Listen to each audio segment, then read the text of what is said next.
আমার ভাইয়েরা, বাবারা, বন্ধুরা, আর একটু গভীর মনোযোগ দিলে আলোচনাটা আরো বুঝতে পারবেন। ওই ছেলের বাপ মারা গেছে, মনে কষ্ট আছে না নাই? আছে। জোরে বলেন, আছে না নাই? আছে। এবার এই কথা শুনে আনন্দ আছে না নাই? ছেলে বলে, আব্বা দে তো নবীর উপরে 70 বছর টানা দুরূদ পইরা মরণের সময় নবীজি সংবাদ জানাজার নামাজে এত হাজার হাজার মানুষের আগমন ঘটাইছে, তাহলে আমিও আমার আব্বার মতো আমার নবীর উপরে বেশি বেশি দুরূদ শরীফ আদায় করব। ওই ছেলে এই কথা শুই না, এই কথাটা অন্তরে অন্তরে এরাদা কইরা নিয়ত কইরা আব্বা যে তাবুর মধ্যে থাকতো ওই তাবুতে বইসা ইয়া রাসূলুল্লাহ, ইয়া রাসূলুল্লাহ, ইয়া রাসূলুল্লাহ বইলা ডাকে। জোরে কোন সুবহানাল্লাহ। ওই ছেলে যখন ইয়া রাসূলুল্লাহ বইলা ডাকে, দেখবেন আপনি যখন একা একা থাকবেন, গোপনে থাকবেন, আপনার মনের যত কষ্ট আছে, মনের যত ব্যথা আছে, গোপন কথা আছে, এই কথাগুলা দেখবেন আপনার ব্রেইনের মধ্যে সাড়া দেয়, ব্রেইনের মধ্যে লাড়া দেয়। যে তো বাবা মারা গেছে, একা একা বৈশা নবীর উপরে দুরূদ পড়ে।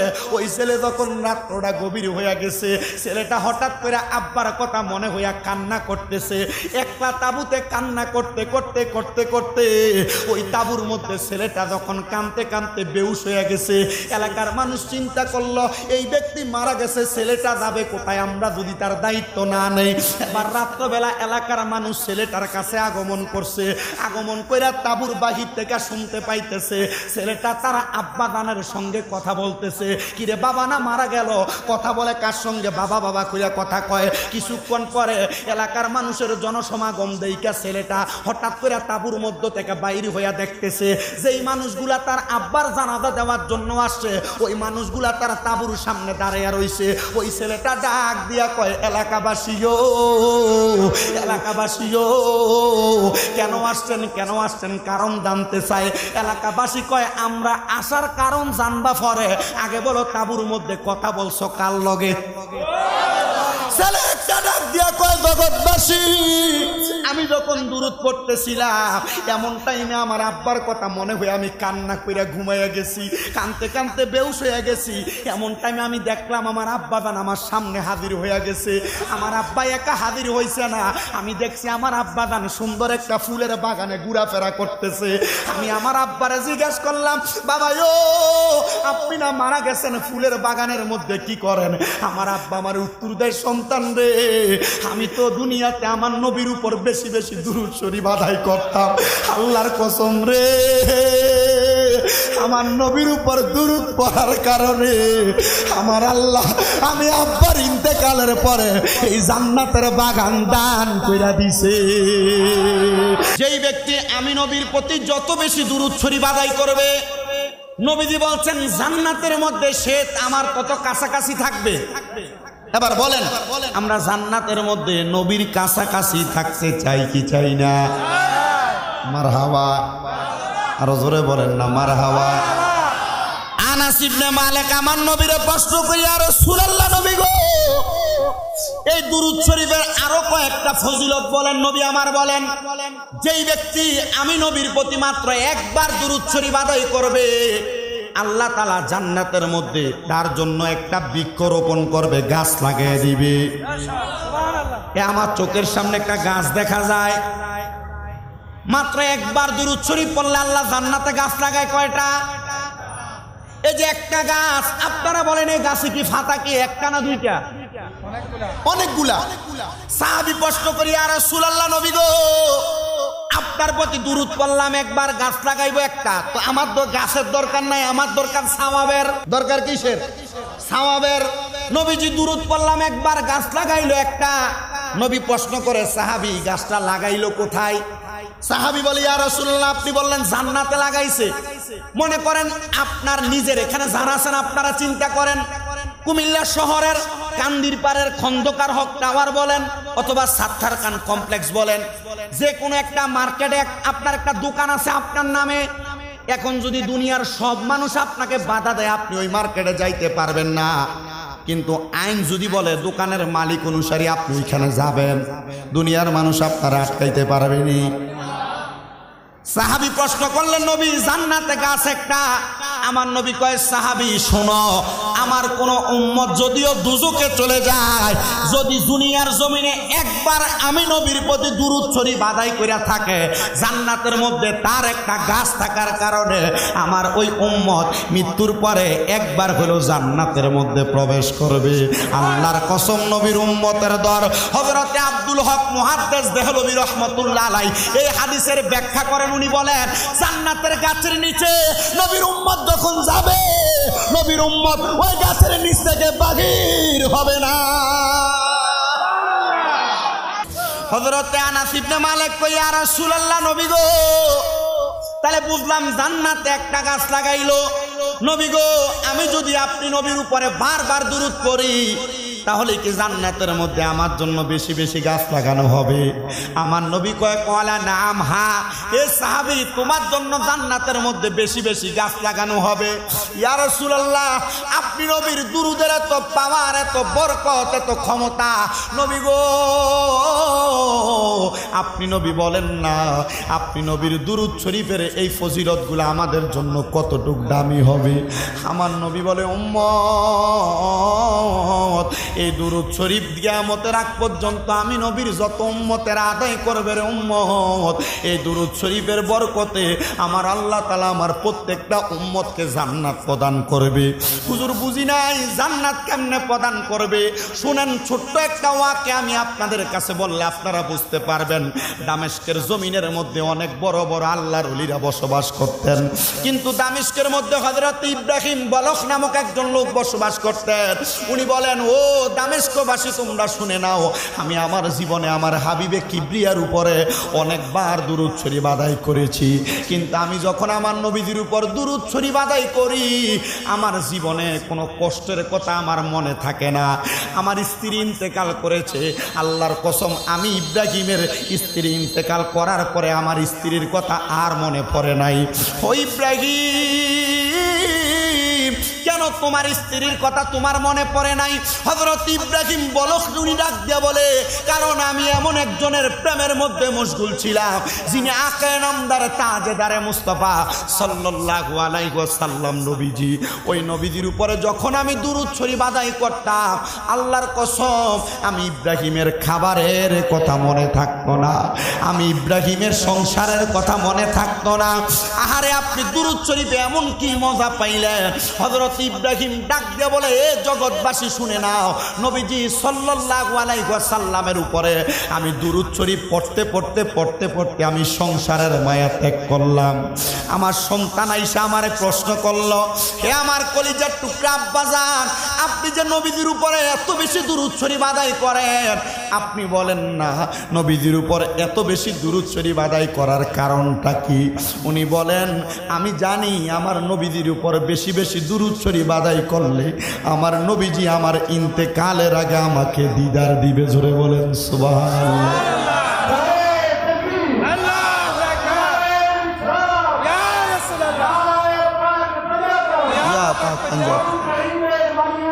জিন্দাবাদ, জিন্দাবাদ, জিন্দাবাদ, জিন্দাবাদ।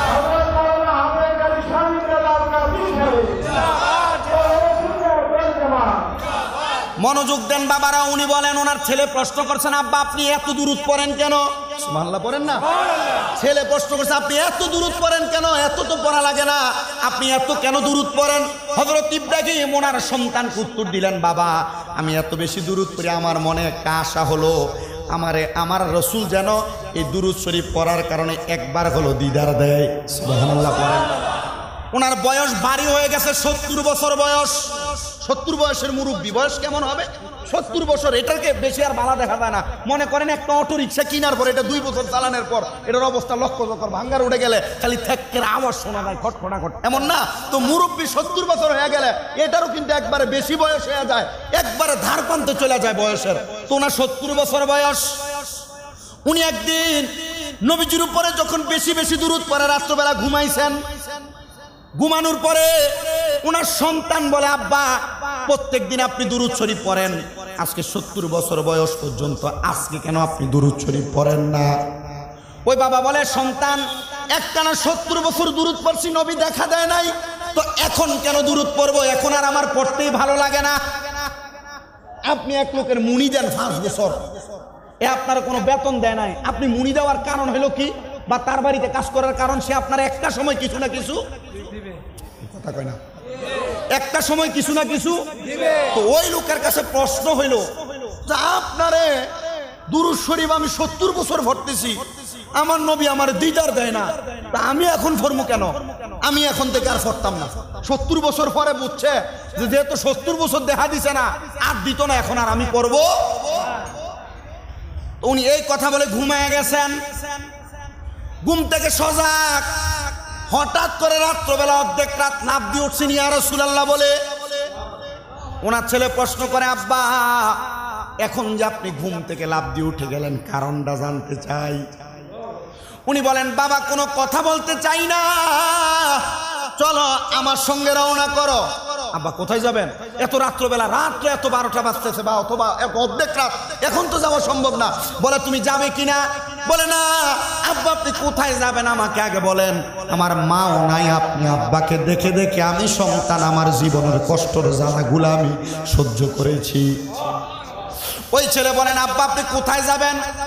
উনি বলেন, আমি যে আজকে দুরূদ শরীফ পড়ি নাই, সোনারের সন্তান 70 বছর টানা পড়ার পরে আজকে যখন আমি ঘুমাইলাম দুরূদ না পড়ে, আমাকে ঘুমের ঘরে আমার মুহাম্মদ মুস্তাফা সাল্লাল্লাহু আলাইহি ওয়াসাল্লাম আমার নবীজি আমার ঘুমের ঘরে স্বপ্নে এসে ডাক দিয়া কয়, কিরে ইব্রাহিম, এই 70 বছর একটানা আমি নবীর প্রতি দুরূদ শরীফ আদায় করেছো, আজকে দি আমি নবীর প্রতি দুরূদ শরীফ আদায় করো না?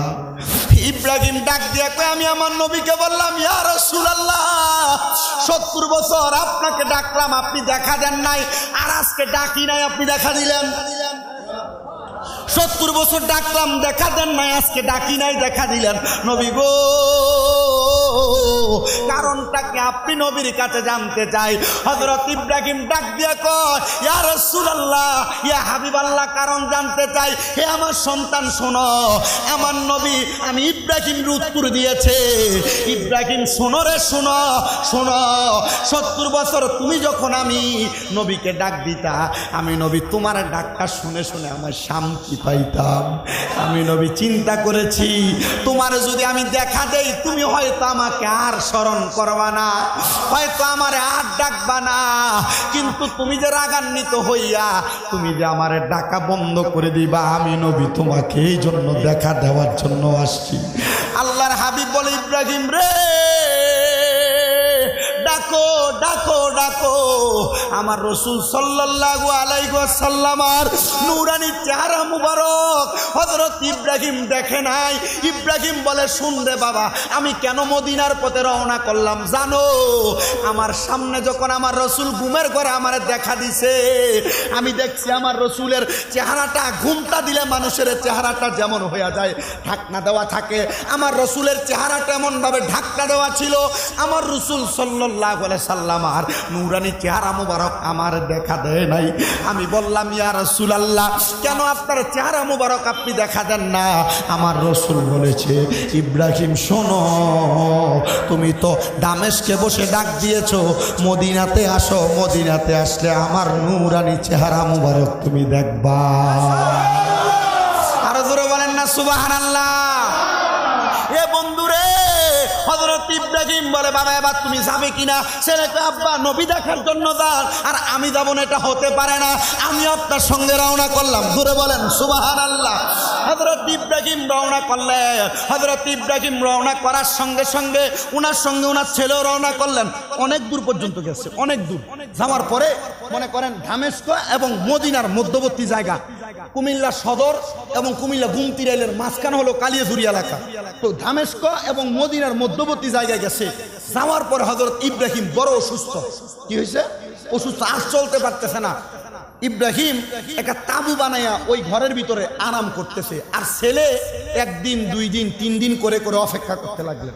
আরে আজকে 3 দিন হয়ে গেল আমার আব্বাজান এখানে অসুস্থ অবস্থায় পড়ে রয়েছে। কয়দিন? 3 দিন। হযরত ইব্রাহিম চিন্তা করতে লাগলেন, আহা আমার আব্বা যে অসুস্থ, আজকে 3 দিন পরে রইলেন, এখন আমার আব্বা অসুস্থ অবস্থায় শুয়া শুয়া নবীজির উপর দুরূদ শরীফ পড়তেছে। আপনারা এত আস্তে সুবহানাল্লাহ কইলেন? মাইকটা রাখেন, মাইক। হযরত ইব্রাহিমের ছেলে উনি পিছনে বাহিরে বইরা, আব্বা অসুস্থ তো, ঘুম আসতেছে না। চিন্তা করেন, আরে এই মরুভূমির মাঝখানে আমার আব্বা যে অসুস্থ হয়ে পড়ে রইলেন, এখন যদি মারা যায়, মরুভূমির মাঝখানে নাই কোনো পানি, নাই কাফনের কাপড়, তাহলে আমার আব্বার জানাজা পড়ামো কারে দিয়া? মানুষও নাই, কবর খুঁড়বো কি দিয়া? এমন কোনো সরঞ্জামও নাই। ওই ছেলে চিন্তা করতেছে, কিন্তু বাবার দুরূদ শরীফ পড়ার গলার আওয়াজ ওনার কানে আসতেছে। হঠাৎ করে দেখলেন দুরূদ শরীফ পড়ার আওয়াজটা বন্ধ হয়ে গেছে। হযরত ইব্রাহিম যখন দুরূদ শরীফের আওয়াজটা বন্ধ, ওনার ছেলে চিন্তা করলো, কি রে, আব্বার তো দুরূদ শরীফের কোনো আওয়াজ নাই। দৌড়িয়া তাঁবুর মধ্যে গেছেন, যায় দেখতেছেন আবার মুখে হাত দিয়া, নাকে হাত দিয়া কোনো নিঃশ্বাস আসে আর যায় না। হযরত ইব্রাহিম নাকে আর মুখের মধ্যে যখন ওনার সন্তান ইব্রাহিমকে হাত দিলেন, হাত দেওয়ার পরে যখন কোনো নিঃশ্বাস দেখে না, ছেলে বুঝতে পারছে, আরে যে ভয় করছিলাম এ ভয়ই মনে হয় কাম্য হয়েছে। আমার আব্বা মারা গেলে কে জানাজা পড়াইব চিন্তা করছে। নামাজ পড়া আব্বার লাশের কাছে আস্তে আস্তে দেখতেছে চারিদিক থেকে মরুভূমির শুধু মানুষ দলে দলে আসতেছে, দলে দলে আসতেছে, দলে দলে আসতেছে। ইব্রাহিম কোনো কথা, ইব্রাহিমের ছেলে কোনো কথা বলে না। উনি দেখলেন দলে দলে মানুষ আসছেন। আগের যুগে মরুভূমিতে পানি সাওয়ার করতেন উটের চামড়া সেলাই করে, চামড়ার ভিতরে করে। আগের যুগে আমি যে কিতাবে ঘটনাটা পড়ছি, তাজকিরাতুল আউলিয়া আল্লামা ফরিদুদ্দিন আখতার রহমতুল্লাহ আলাইহি লিখিত দুরূদ শরীফের ফজিলতের একটা ঘটনার একটা সাইডে ঘটনাটা লেখা। তো পানির পাত্র বানাইতেন কি দিয়া? উটের চামড়া সেলাই করে। তো ওনারা উটের চামড়ার মধ্যে করে পানি নিয়ে আসছেন। ওই পানি আইনা ওই লাশ হযরত ইব্রাহিমকে ধোয়াইছে। কাফনের কাপড় আইনা কাফন দিছে, কাফন দিয়া তারাই কবর খুঁড়ছেন, তারাই জানাজা পড়ছেন। সন্তানরে দাঁড় করায়া জানাজা পড়ে তারাই দাফন করছে। সবাই চলে যায়, ফুতে ব্যাক করলেন, আরে কি অবস্থা, এ মানুষ তো আমি খবরও দেই নাই। তো পেছন থেকে একজনে ডাক দিছে, এই ভাই সাহেব একটু শোনেন। জি, আপনাকে কি আমি আমার বাবার জানাজা পড়তে দাওয়াত দিছি? না। আপনাকে কি আমার আব্বার জানাজার সময় এই খবর কারোর কাছে আমি বলছি? না। আসলেন কিভাবে? খবর পাইলেন কই? খবরটা পাইলেন কই? বলে খবর আমি কই পাইছি? আমারে প্রশ্ন করলা, এত হাজার মানুষ আসলো, কাউরে প্রশ্ন করলা না? জিনাকে প্রশ্ন করলেন। উনি বললেন, শোনো, গতকালকে রাত্রবেলা আমরা যখন ঘুমাইলাম, ঘুমানোর পরে কে যেন একজন আমার ঘরে আগমন করলো, সাদা রঙের পোশাক পরা। কি রঙের? সাদা রঙের পোশাক পরা কে যেন আমার ঘরে আগমন করলো। আমি দেখলাম আমার ঘরে আসছেন। আমার ঘরে আগে লাইট ছিল না, মোমবাতি। আমার ঘরটা এমন আলোতে ঝলমল করতেছে, ওই আলোর ঝলমলানি আমার চোখে লাইগা আমার ঘুমটা ভাঙ্গা গেছে। কিন্তু আমি আমার চোখটা খুইলা আমি ওই আলোটার দিকে তাকাইতে পারতেছি না, এত নূরের আলো। আমি ওই নূরের আলো দেখা যখন আমি আমার চোখ খুলতে পারতেছি না, আমি প্রশ্ন করলাম, কে আপনি? এত সুন্দর নূরানি চেহারা।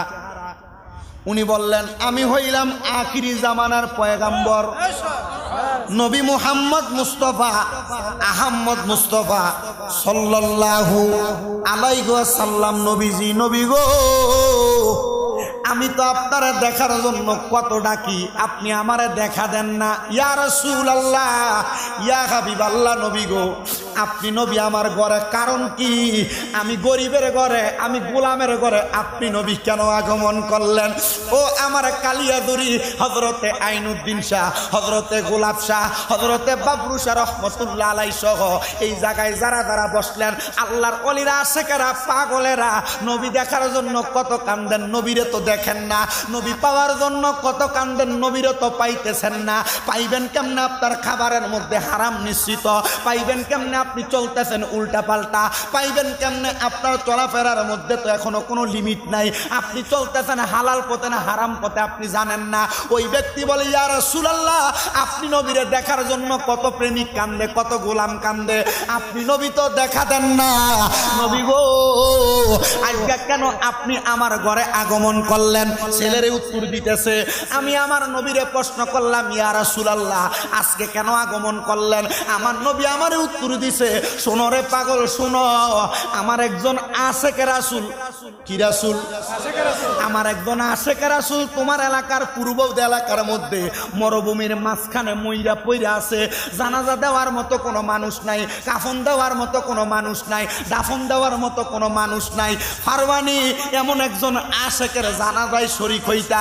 ইয়া রাসূলুল্লাহ, আপনি বলছেন আর আমি শরীক হইব না? এটা তো হইতে পারে না। আমার নবী বলতে দেরি, ওই আশেকার রাত্রবেলা ঘুমায় না, ফজরের অপেক্ষা করে। ফজর হইলেই চলে যাইব জানাজা পড়বার লাইগা। ফজরের নামাজ পড়ার জন্য মসজিদে আগমন করছে। অন্যদিন মসজিদের মধ্যে ফজরে কাতারে মুসল্লি হইল 5 জন, 7 জন, 10 জন, 12 জন। কিন্তু আজকে আইসা দেখে মসজিদে মুসল্লির কোনো অভাব নাই। দলে দলে দলে দলে মসজিদের মধ্যে মুসল্লি। অন্যদিন 5-7 জন ইমাম নামাজ পড়ে, আজকে দলে দলে মুসল্লি দেখা যায়। আরে ইমাম সাহেবরে তো আমার স্বপ্নটার কথা আগে জিজ্ঞাসা করা লাগবে। মাঝে মাঝে স্বপ্ন দেখেন না? এটার ব্যাপারে ইমাম সাহেবের কাছে, মুয়াজ্জিনের কাছে, বালা কোনো হুজুর পীর মাশায়েখের কাছে, হুজুর স্বপ্ন তো এটা দেখছি, এটার কারণটা কি? আসলে এটাতে দেখছি, কোনো সমস্যা নেই কোনো? জিগায় না? এমন জিগায় না? জিগায়। আল্লামা ইবনে সিরিনের স্বপ্নে তাবির একটা কিতাব আছে, আমরা মাঝে মাঝে এটা দেখা অথবা ফরতে ফরতে মুখস্থ হয়েছে দেখা জিগাইলে উত্তরটা হয়তো দেওয়া যায়। তো উনি চিন্তা করলো, ফজরের নামাজটাও পড়মু, এ স্বপ্নতে দেখছি, স্বপ্নটা বাস্তব না অসত্য? হুজুরের কাছে একটু জিজ্ঞেস করে হলো। ফজরের নামাজ পড়ে দাঁড়াইছে। হুজুর, ছোট একটা কথা। কি কথা বাবা? হুজুর, এটা তো সবার সামনে বলা যাবে না, আমি আপনারে বলতে চাই। তো বলো, আসো, সামনে আসো। হুজুরের কানে কানে, হুজুর, আমি তো গতকালকে রাত্রে স্বপ্ন দেখছি আমার নবী আমার ঘরে আইছে। আরে কয় কি পাগলা? হুজুর, আমি দেখছি নবী শুধু ঘরে আইছে না, নবী আমার বলতেছে, আমি যদি একজন পাক্কা আশেকে রাসূলের জানাজা পড়তাম চাই, তাহলে আমি তো নই মরুভূমির মাঝখানে যাই। ইমাম সাহেব কয়, আমিও একই স্বপ্ন দেখছি। আমিও কি দেখছি?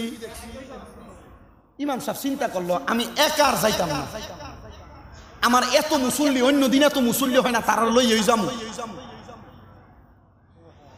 সুবহানাল্লাহ কয় না তো? কারণ ইমাম চিন্তা করে, কু আনফুসাকুম আহলিকুম নারা, নিজে জাহান্নামের আগুন থেকে বাঁচাও, আহলরে বাঁচাও, পরিবাররে বাঁচাও, এলাকার বাসীরে বাঁচাও। তো ইমাম মসজিদে চিন্তা করে আমনের কথা না, আপনি কিন্তু ইমামের কথা চিন্তা করেন না। কিন্তু আপনার ঘরে ভালো করে রান্না হয় ঠিক, কিন্তু ইমামের কিন্তু আপনি মাসে একবার, সপ্তাহে একবার দাওয়াতের দিন তো করেন ইমামের। অনকালা দাওয়াত আছে নাকি? উঠতে গেছে দাওয়াত। আগে বিয়া ফরাইলে মুসলমানি কোন এলাকাত কোনো একবার নর্মাল কোনো খানার আয়োজন হলে ইমাম রে দিয়া ফতম একটু ফাতে আর পানি দিয়া দোয়া ফরাইতো। অনকালা ইউটিউব মৌলবীরা ফতুয়া দেয়, দোয়াই নাই। এ কথা হয় না কেন? দোয়াই নাই, সব উড়ে দিতেছে। ঠিক আছে না? এটা ফতুয়া দিতে দোয়াই নাই। কিন্তু এই পাগলরা জানে না নবীজির হাদিস, আর দোয়াও মুখ্যল ইবাদত। দোয়া হইলো সব ইবাদতের মূল। ফতুয়া দিব জানাজার নামাজ স্মরণের পরে কোনো দোয়া নাই, তাড়াতাড়ি লাশ দাফন দিয়া লাগা। ফতোয়া দিব সম্মিলিতভাবে, একগ্রতভাবে কোনো দোয়া নাই, দোয়া করার দরকার নাই, তাড়াতাড়ি করো, তাড়াতাড়ি করো। আল্লাহর হাবিব কয় তাড়াতাড়ি দোয়া না, জানাজার পরে দোয়া, এগুলা নাই যে বলতেছে। আর এর বাড়তি গেলে বহুত কথা। মেশকাতুল মাসাবির ভিতরে 121 নম্বর পৃষ্ঠার মধ্যে হাদিস সরাসরি বর্ণনা। মেশকাতুল মাসাবি হযরত আবু হুরায়রার হাদিস বর্ণনা, ইজা সাল্লাইতুম আলাল মাইয়িতি ফাকলিতুলা হুদুয়া। নবীজি কয়, ইজা যখন সাল্লাইতুম, তোমরা নামাজ আদায় করো, আলাল মাইয়িতি, মৃত ব্যক্তির জন্য, ফাকলিতুলা হুদুয়া, অথবা তার লাগে দোয়া করো। আর মৌলবীকে দোয়া করে না, লাশ লুয়ে তাড়াতাড়ি কবরে যায়। এখন কি মৌলবীটা মানবেন না নবীটা মানবেন? নবীটা মানবেন না? মৌলবী দোয়া নাই বলতে থাকবে। এই জন্য এতটুক মাইনেন, আগে আমরা যে ইসলাম ধর্ম মাইনে ইবাদত করছি এগুলা সব ঠিক আছে। বর্তমানে নতুন নতুন ফতুয়া যারা ডেলিভারি দেয়, এটি সব বাতিল ফেরকা। কথা কয় না কেন? ঠিক কিনা? তবে কারোর বিরোধিতা করা, কাউকে কটাক্ষ করা আমার উদ্দেশ্য নয়। আমার উদ্দেশ্য দুইটা কথা কমু, ভাল লাগলে মানবেন, না ভাল লাগলে ফালাই দিয়ে যাবেন। কি কন, রাজি আছেন তো ইনশাআল্লাহ? তো বাহ্যিক সাইডের কথা বাদ দিলাম, যে কথা বলতেছিলাম, ইমাম মুসল্লি চিন্তা করে। এই কথা কয় না, কার চিন্তা করে? ইমাম চিন্তা করলো, একা একা যাইতাম না, যেহেতু আশেকে রাসূলের জানাজা কয়েকটা লোকে লইয়া যাই। ইমাম সাহেব বলল, আপনাদের কাছে আমার প্রশ্ন, মুসল্লিরা অনেক কাজই তো করেন, আজকে চলেন একটা আশেকে রাসূলের জানাজা ভরতাম জামু। একজন একজন করে মুসল্লি এই কোনা ওই কোনা এই কোনা থেকে দাঁড়াইতেছে, হুজুর শোনেন কোন আশেখে রাসূল যেটা মরুভূমিতে মরে রয়েছে এটা নাকি? বলে হ। তো তুমি জানলা কেমনে? রাহমাতুল্লিল আলামিন আমারও কইয়ে গেছে। তারে জিজ্ঞাসা তুমি কি এটাই কইবা? হয় এটাই কমো। পুরা মসজিদের মুসল্লি দাঁড়ায় গেছে। আরে তোমরা দাঁড়াইলা কেন? বলে আমরা সবাই নাই, আমার নবীজি ঘুমের ঘরে স্বপ্নে বলছে একজন আশেখে রাসূলের জানাজা পড়ার জন্য মরুভূমির মাঝখানে যাওয়ার জন্য। জোরে বলেন সুবহানাল্লাহ। রওনা দিছে, সবাই স্বপ্ন দেখছে। ওই ছেলে আরে তাহলে এই রসুল যাইয়া সবাই কাছে স্বপ্নে বইলা দেওয়া এটা নরমাল বিষয় না। তো ছেলে চিন্তা করে রসুল কেন আমার বাবার কথা সবার কাছে কইয়া দিল? ছেলে চিন্তা করলো আমার আব্বা তো রসুলের দুরুদের পাগল, এই জন্য বাবারা সবার কাছে আবদার যখন যেভাবে যেখানে যে অবস্থায় থাকেন, অজু অবস্থায় শুধু সাল্লাল্লাহু আলাইকা ইয়া রাসূলুল্লাহ অথবা আসসালাতু ওয়াসসালামু আলাইকা ইয়া রাসূলুল্লাহ পড়ার দরকার আছে না নাই? ইয়া রাসূলুল্লাহ লা ইয়া রাসূলুল্লাহ পড়েন ইয়া রাসূলুল্লাহ। লাই আমার মতের নিদান, লে আমার মতের নিদান, এ আসিবেন নবী গো আমার শিয়রে, দেখিব আপনাকে দুনয়ন ভরে, দেখিব নয়ন ভরে ইয়া রাসূলুল্লাহ। মারহাবা, ভাল লাগতেছে একটু জোরে ইয়া রাসূলুল্লাহ। গোসল করাইয়া কাফন পরাইয়া, গোসল কাফন দিবে কবরে শোয়াইয়া, অন্ধকার কবরে যখন দিবে আমারে, অন্ধকার কবরে যখন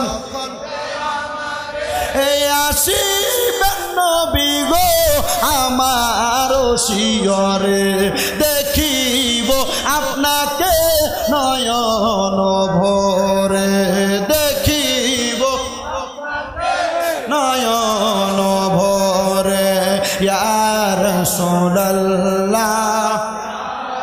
জোরে পড়েন লা ইয়া রাসূলুল্লাহ। মুনকার নাকির আসিয়া সওয়াল করবে বসাই, মুনকার নাকির আসিয়া সওয়াল করবে ইয়া দিবে নবীজি পরদা উঠাইয়া, জানাইব সালাম কদম ধরিয়া, জানাইব কদম ধরিয়া ইয়া রাসূলুল্লাহ ইয়া হাবিবাল্লাহ ইয়া রাসূলুল্লাহ। আপনাদের কি কোনো কষ্ট হচ্ছে না? ইয়া রাসূলুল্লাহ ইয়া হাবিবাল্লাহ পড়তেছেন, কষ্ট হচ্ছে? মরণের সময় নবীজি এমন দিদার দেখে আপনি চান না? আপনার মরণের সময় আল্লাহর হাবিব মানুষের কাছে কাছে আপনার কথা বইলা দেখে আপনি চান না? এখানে যে এতগুলা মানুষ আছেন এটা আপনাদের ইয়া রাসূলুল্লাহর আওয়াজের ধ্বনিতে বোঝান না? আর এলাকার মানুষ অনেক জায়গার ভিতরে এখন বর্তমান বলতেছে বা বুঝতেছে, এরা মনে করে মাজারে মাহফিল হইলে মানুষ হয় না, মাজারে মাহফিলে কোনো শিকার ওয়াজ করে না। আমি এ পর্যন্ত একটা ফালতু কথা কইছি? এ পর্যন্ত যা কইছি দুরূদ শরীফের ফজিলতের, এটার উপরে যদি আমল করেন মরণে নবী পাওয়ার সম্ভাবনা আছে না নাই? আস্তে কথা কয় আছে না নাই? একটু জোরে পড়েন না ইয়া রাসূলুল্লাহ ইয়া রাসূলুল্লাহ। গোসল করাইয়া কাফন, গোসল করাইয়া কাফন দিব, আরে দিবে আমায় কবরে শোয়াইয়া, অন্ধকার কবরে যখন দিবে আমারে, অন্ধকার কবরে যখন দিবে হে আসিবেন নবী গো আমার শিয়রে দেখিব আপনাকে নয়ন ভরে দেখিব নয়ন ভরে ইয়া রাসূলুল্লাহ বল্লা ইয়া রাসূলুল্লাহ মুনকার নাকির আসিয়া সাওয়াল করবে সুবহানাল্লাহ সুবহানাল্লাহ কবরে আমরা কি বসায়া রেখে আসবো না শোয়াইয়া কথা কোন বসায়া রেখে আসবো না শোয়াইয়া মুনকার নাকির আইলে বসাই লাগবে সুবহানাল্লাহ কোন না আল্লাহ নবীর হাদিস তিরমিজি শরীফের মধ্যে হাদিস বর্ণনা একটু মহব্বতে মুনকার নাকির আসিয়া সাওয়াল করবে বস মুনকার নাকির আসিয়া সাওয়াল আদিয়ান নবী পর্দা উঠাইয়া জানাইব সালাম কদম ধরিয়া জানাইব দু কদম ধরিয়া ইয়া রাসূলুল্লাহ লা ইয়া রাসূলুল্লাহ রাসূল তোমায় ভালোবাসি অন্তরে শুধু মুখে নয় জান্নাতের আশায় নয় হে রাসূল জাহান্নাম কেউ ডরি না হে রাসূল তোমায় ভালোবাসি বলেন হে রাসূল তোমায় ভালোবাসি অন্তরে শুধু মুখে না জান্নাতের আশায় নয় হে রাসূল জাহান্নাম কেউ ডরি না জান্নাতের আশায় নয় হে রাসূল জাহান্নাম কেউ ডরি না তোমায় পাওয়ার আশায় মন ছুটে যায় মদিনা তোমায় পাওয়ার মন ছুটে যায় মদিনায় হে আদমের আর যিশু নো একবার দেখা দাও না হে রাসূল তোমায় ভালোবাসি অন্তরে শুধু মুখে না জান্নাতের আশায় নয় হে রাসূল জাহান্নাম কেউ ডরি না জান্নাতের আশায় নয় হে রাসূল জাহান্নাম কেউ ডরি না হে কালিয়াজুরির মানুষ হে কালিয়াজুরির আশেক রাসূলের দল কত দুনিয়াতে সন্তানের মায়া করলা তোমার সন্তান বুড়া বয়সে তোমার দেখে না দুনিয়ার বন্ধু বান্ধব জুটাইলা 2-3 দিন যাওয়ার পর কবরের কাছে দিয়া তোমার বন্ধু বান্ধব যাবে না আল্লাহর কসম দুনিয়াতে একজন নবীরে যদি ডাইকা মরতে পারো আমার নবী তোমার কবরে আপন হবে আপনারা বলেন আমরা সবাই দুনিয়াতে থাইকা ওই নবীরে বেশি বেশি ডাকতে চাই কি চাই না জোরে বলেন চাই কি চাই না আল্লাহ যেন মরণের আগে বারবার ওই নবীরে দেখার তৌফিক দান করে জোরে পড়েন আমিন আল্লাহুম্মা সাল্লি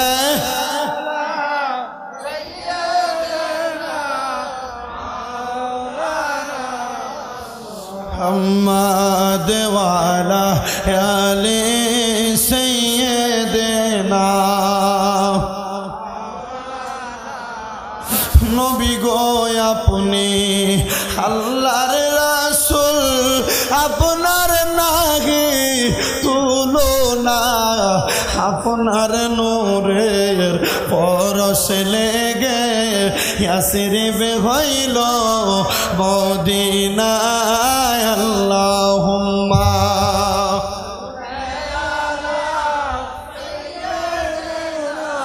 মাওলানা মুহাম্মদ ওয়ালা আলি সাইয়্যিদিনা।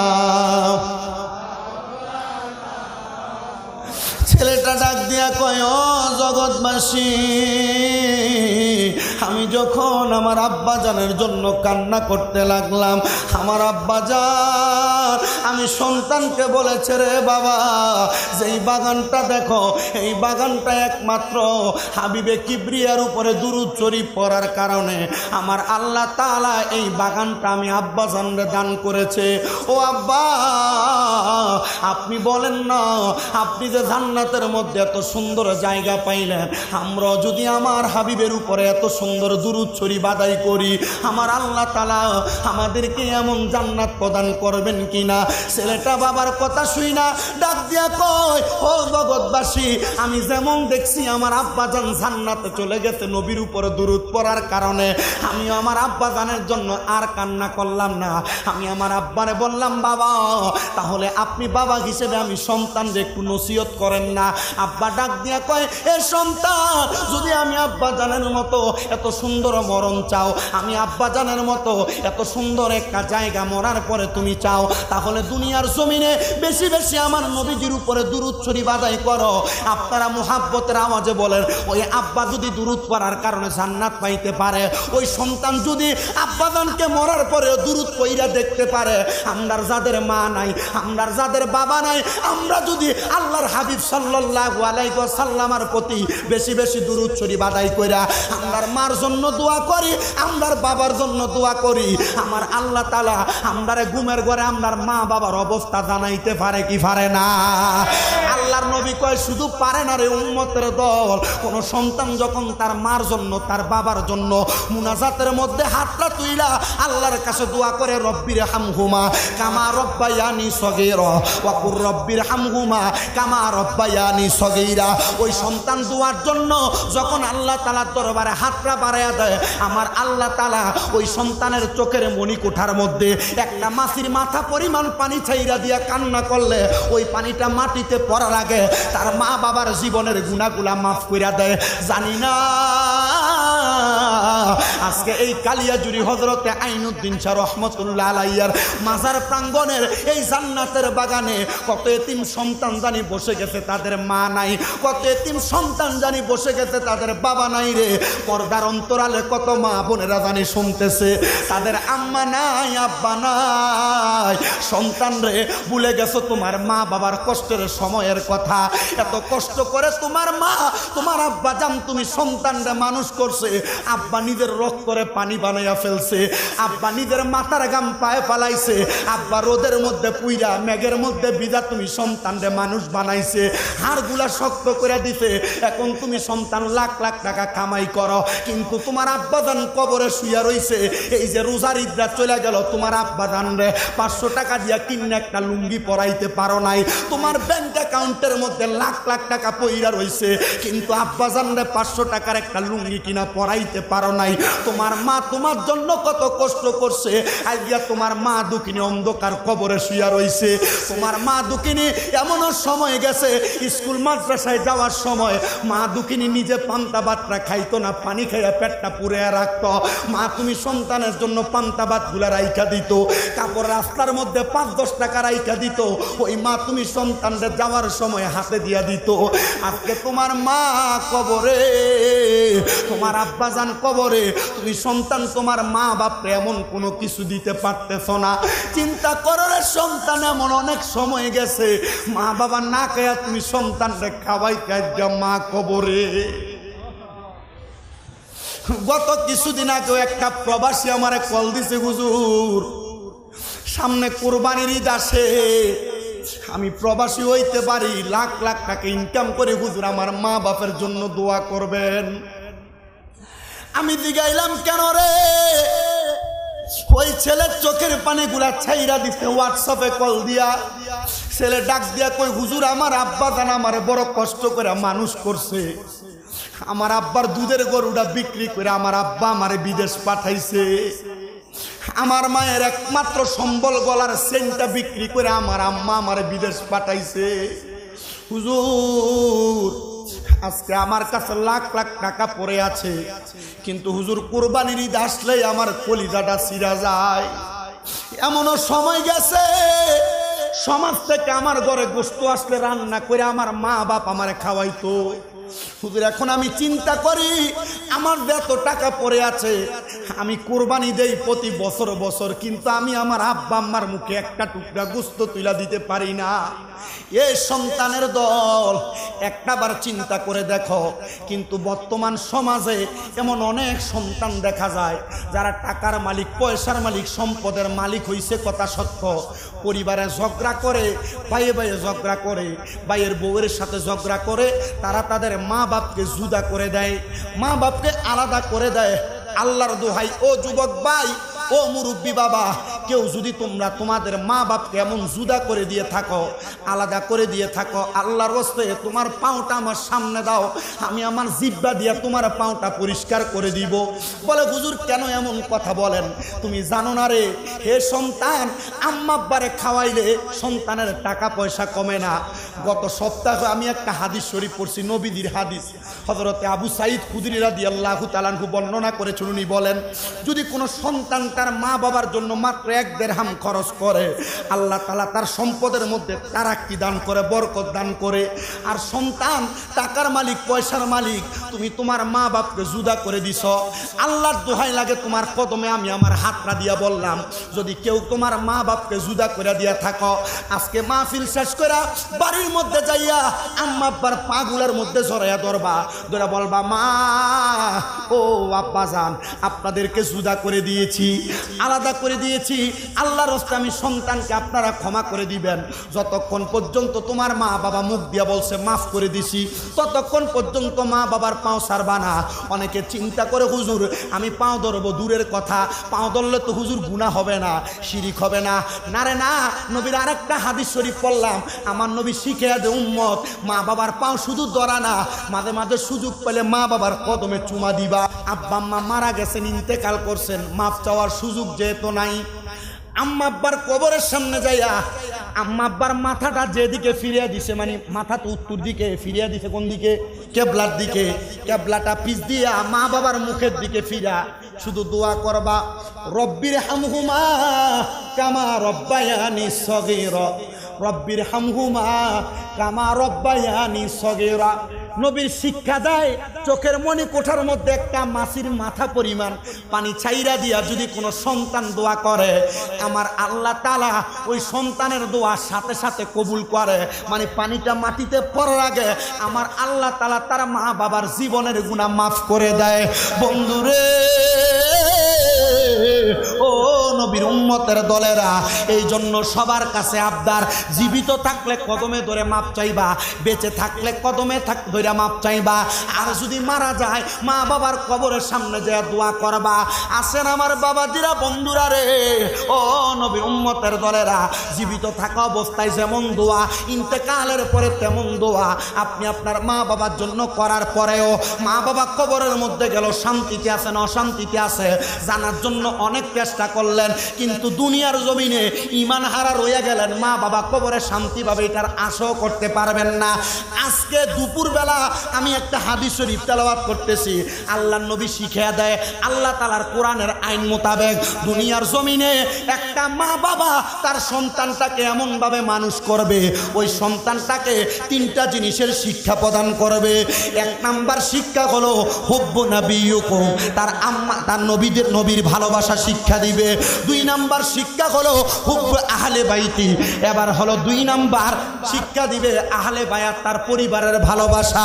3 নাম্বার শিক্ষা দিবে ওয়া কিরাআতুল কোরআন। 3 নাম্বার শিক্ষা হলো একটা মা বাবা তার সন্তানকে কোরআন শিক্ষা দিবে। তাহলে 1 নাম্বার পাইলাম, একটা সন্তানকে আগে নবীর ভালোবাসা শিখাইবেন। সুবহানাল্লাহ নাই? কি শিখাইবেন? নবীর ভালোবাসা শিখনেওয়ালা ফোলা মা বাপরে বাদ দেয় না।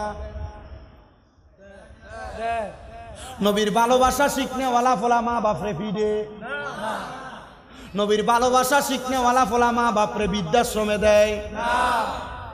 দেখবেন মাঝে মাঝে সোশ্যাল মিডিয়া, ইউটিউব, ফেসবুকে দেখা যায় বড় ডাক্তার ছিল, ম্যাজিস্ট্রেট ছিল, পোলারে বিয়ে করাইছে, লাখ লাখ টাকা খরচ করে, এখন পোলা বাপের বৃদ্ধাশ্রমে দিয়ে চলে আসছে। দেখেন না এগুলা? মাঝে মাঝে অনেক বৃদ্ধাশ্রমের ঘটনা এগুলা দেখি।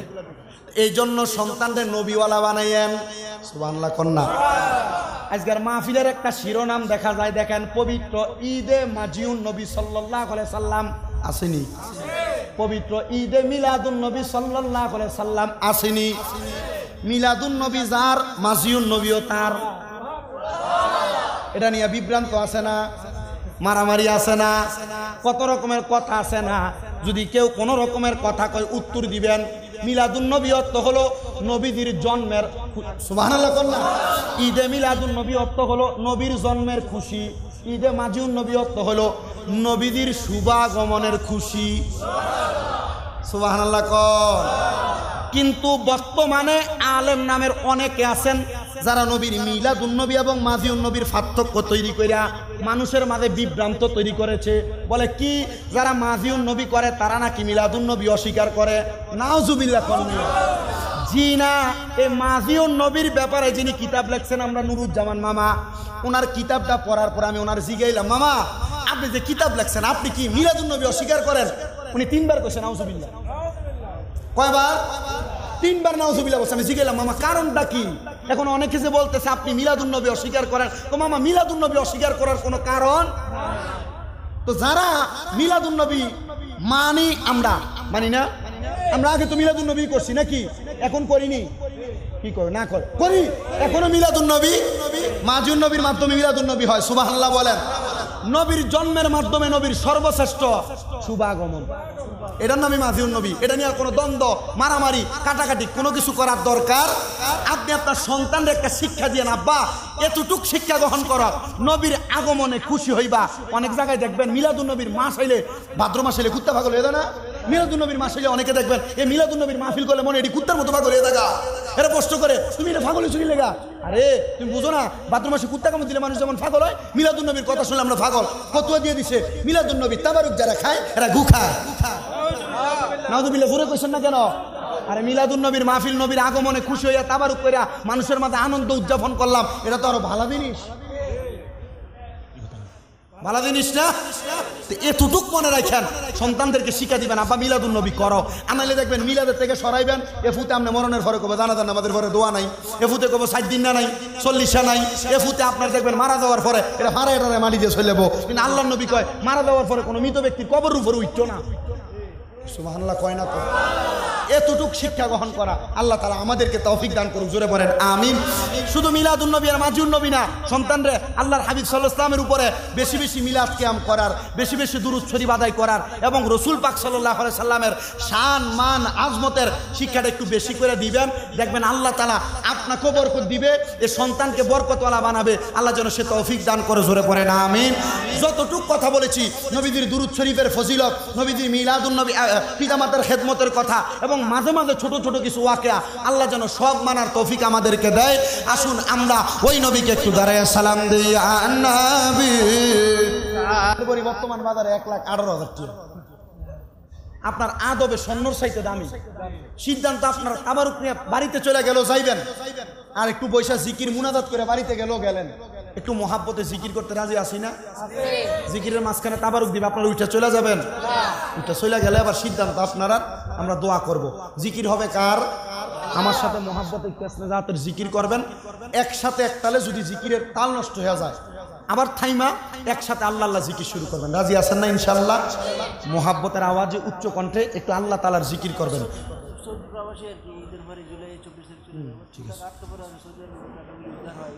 ঠিক আছে, একটু মহাব্বতের আওয়াজে আল্লাহ তাআলার জিকির করেন। আল্লাহ আল্লাহ আল্লাহ আল্লাহ ও রে পাগল নাম স্মরণে চিনিলি না কে হয় রে আপন মারহাবা হায়রে ও পাগল মন সময় থাকতে চিনিলি না কে হবে আপন মারহাবা আপন জিনে তিনি আমার নবী মুস্তাফা আপন জিনে তিনি আমার নবী মুস্তাফা নবী ছাড়া কই জাহানে আপন কেউ হবে না হায়রে গো পাগল সময় থাকতে বুঝিলাম না নবীকে মন গমন মারহাবা আল্লাহ আল্লাহ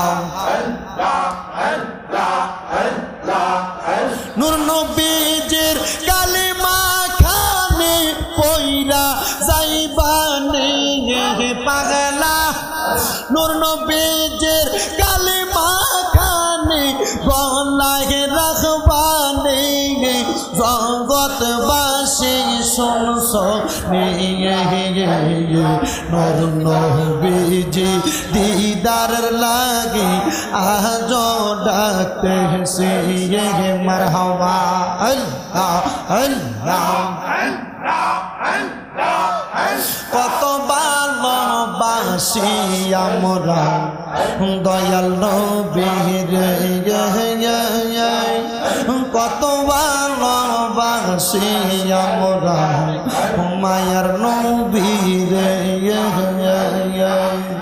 একবার দেখা দান গো নবী ডাকি আপনার একবার দেখা দান গো নবী ডাকি আপনার হায়রে গো নবী আপনার দিদারের লাগি আজ ডাকতেছি মারহাবা আইনো দিন শাহ মাওলানা আমরা তোমার দিবানা আইনো দিন শাহ মাওলানা আমরা তোমার দিবানা আমায় তুমি বইলা যাইও নাহার গোলাপ শাহ মাওলানা আমরা যে তো মারি দিবানা মারহাবা আল্লাহ আল্লাহ গাজীপুরি মাওলানা আমরা তোমার দিওয়ানা শাহ আব্দুল্লাহ মাওলানা আমরা তোমার দিওয়ানা আমায় তুমি বইলা যাইও না রে গাজীপুরি মাওলানা আমরা যে তো মারি দিওয়ানা মারহাবা আল্লাহ আল্লাহ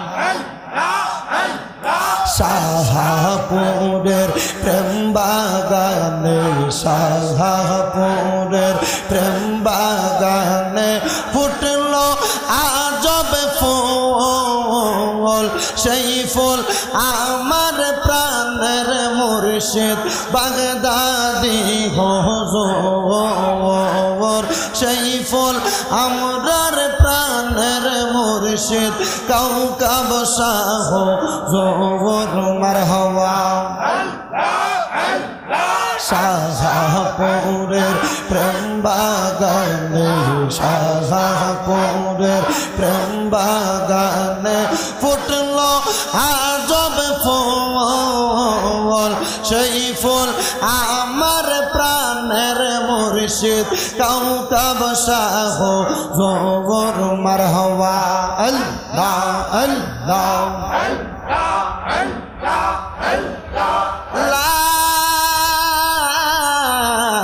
ইলাহা ইল্লাল্লাহ মুহাম্মাদুর রাসূলুল্লাহ সাল্লাল্লাহু আলাইহি ওয়াসাল্লাম। সবাই পড়ি মারহাবা।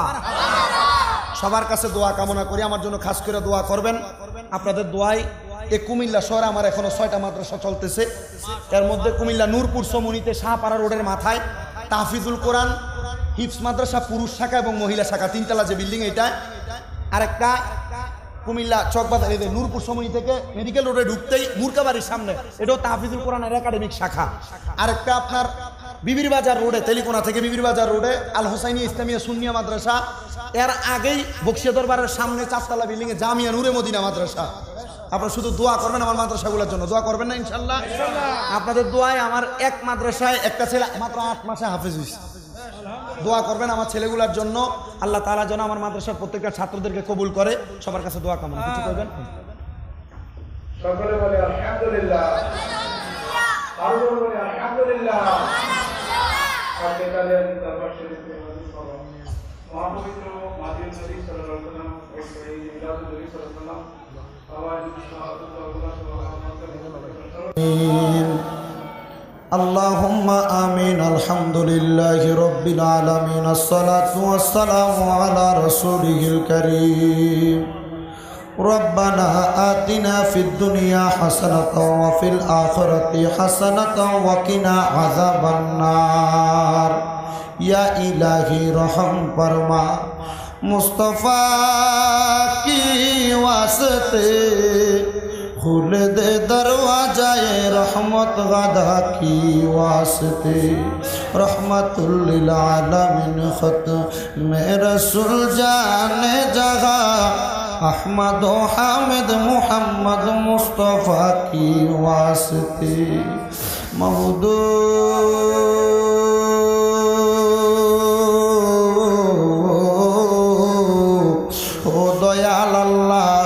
একটু রহমতের নজর করে তাকে দেখেন গো আল্লাহ।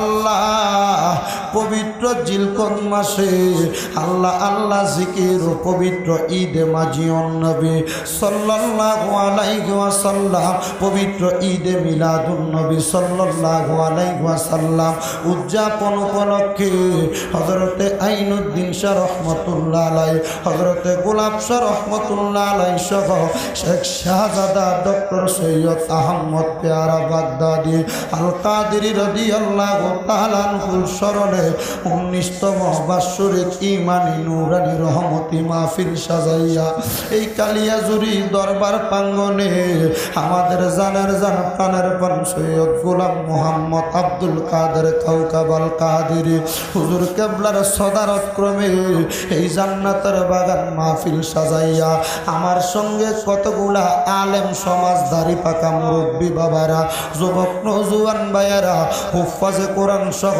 আমার পর্দার অন্তরালে কত মা বোনেরা, তুমি আল্লাহর শাহিন শাহী পাক দরবারে গুনাহগার কাঙ্গালের বসে হাত বাড়াইছে। আল্লাহ যার হাত তোমার কাছে মায়া লাগে পছন্দ হয়, ওই হাতের উসিলায় আমরার জীবনের গুনাহ তুমি আল্লাহ ক্ষমা কইরা দাও।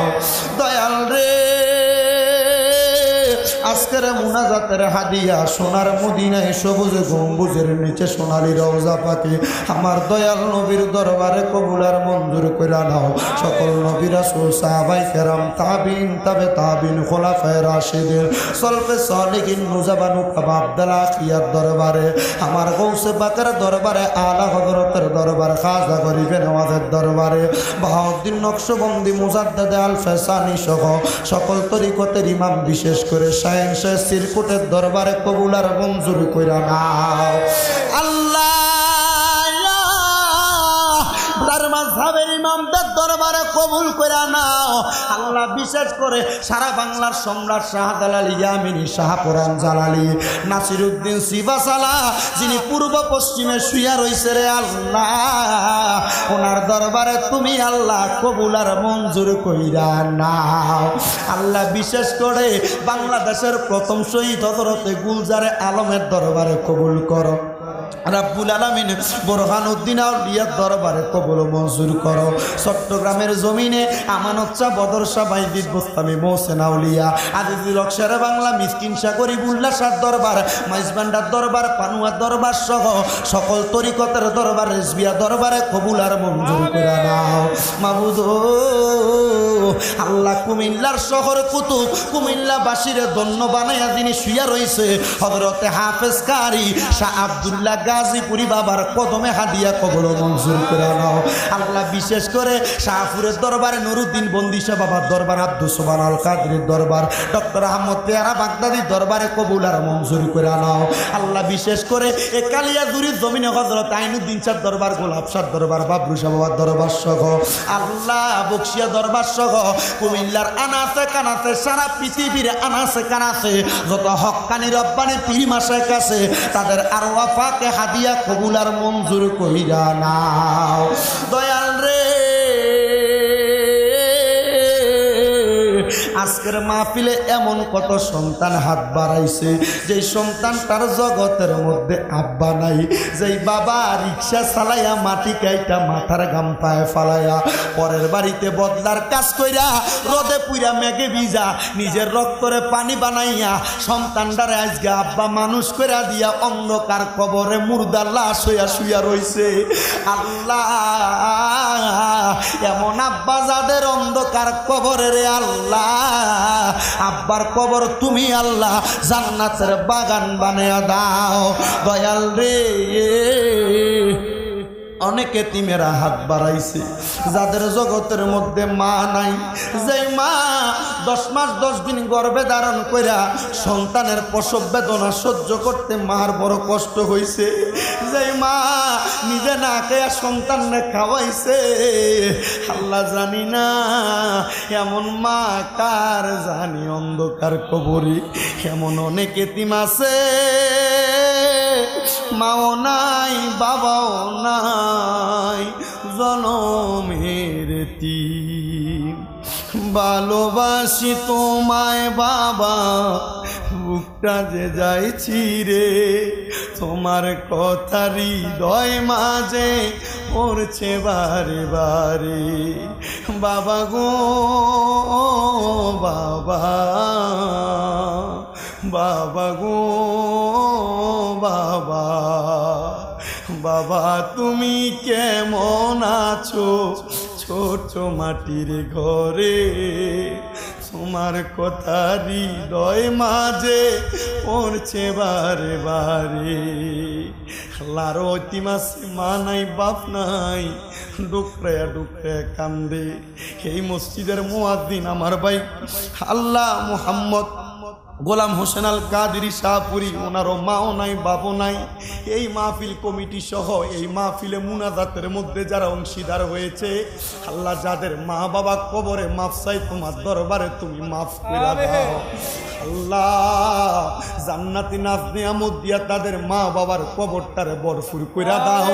যাদের মা বাবা বেঁচে আছে হায়াতে তৈয়বা নসিব করে দাও আল্লাহ। বিশেষ করে এখানে অনেকে হাত বাড়াইছেন বংশের কবর আযাব মাফ চাই, বংশের কবর আযাব মাফ করে দাও। যারা বেঁচে আছে হায়াতে তৈয়বা নসিব করো আল্লাহ। যারা ব্যবসা করে ব্যবসা বাণিজ্য কাজে কর্মে চাকরি বাকরির মধ্যে বরকত দান করো। যারা পড়ালেখা করে বিদ্যা বুদ্ধি বাড়াইয়া দাও, মানে সম্মান ইজ্জতে জিন্দেগি নসিব করে দাও। আমার অনেক প্রবাসী ভাইরা বিদেশ থেকে দোয়া চাই আল্লাহ। প্রত্যেক প্রবাসী রেমিটেন্স যোদ্ধা ভাইদেরকে কবুল মঞ্জুর করো, প্রবাসীদের হায়াতে বরকত দান করো, প্রবাসীদের মনের আশা পূরণ করো, প্রবাসীদের কামাই রুজির মধ্যে বরকত দান করো, প্রবাসীদের উপরে তোমার খাস রহমত বরকত দান করো। আমার ভাইজান সৌদি আরব প্রবাসী উনিও দোয়া চেয়েছেন, ওনাকে আপনি কবুল মঞ্জুর করে নেন। পর্দার অন্তরালের মধ্যে বাড়িঘরের মধ্যে আমার অনেক মা বোনেরা দোয়া চায় আল্লাহ। প্রত্যেক মা বোনদের দোয়া তুমি কবুল আর মঞ্জুর করে নাও আল্লাহ। বিশেষ করে এ কালিয়াজুরি দরবার শরীফের আশেক প্রেমিক ভক্ত শাহপুর দরবার শরীফের মুরিদান বিন্দুরা এই ইন্তজাম করেছে আজকের মাহফিলে যারা টাকা দিয়া পয়সা দিয়া শ্রম দিয়া বুদ্ধি দিয়া পরামর্শ দিয়া মাইক দিয়া লাইট দিয়া আল্লাহ মিডিয়ার বাইরা সহ সম্মানিত শ্রোতা মণ্ডলী যারা উপস্থিত হয়েছে আল্লাহ তাদের প্রত্যেককে তুমি কবুল মঞ্জুর করে নাও আল্লাহ। মরণের আগে বারবার তাওয়াফে বাইতুল্লাহ জিয়ারতে রওজা রাসূলুল্লাহ নসিব কইরো। আল্লাহ মদিনা না দেইকা যদি মারা যায়, মরার পরে রুহটা মদিনা মদিনা বইলা কানবে। নবীরে না দেইকা যদি মারা যায়, মরার পরে মনটা নবী নবী কইয়া কানবরে। যার নাম রেখেছো তুমি মুহাম্মদের রাসূল, সেই নামের উসিলায় দোয়া করো হে কবুল, আল্লাহ করো হে কবুল।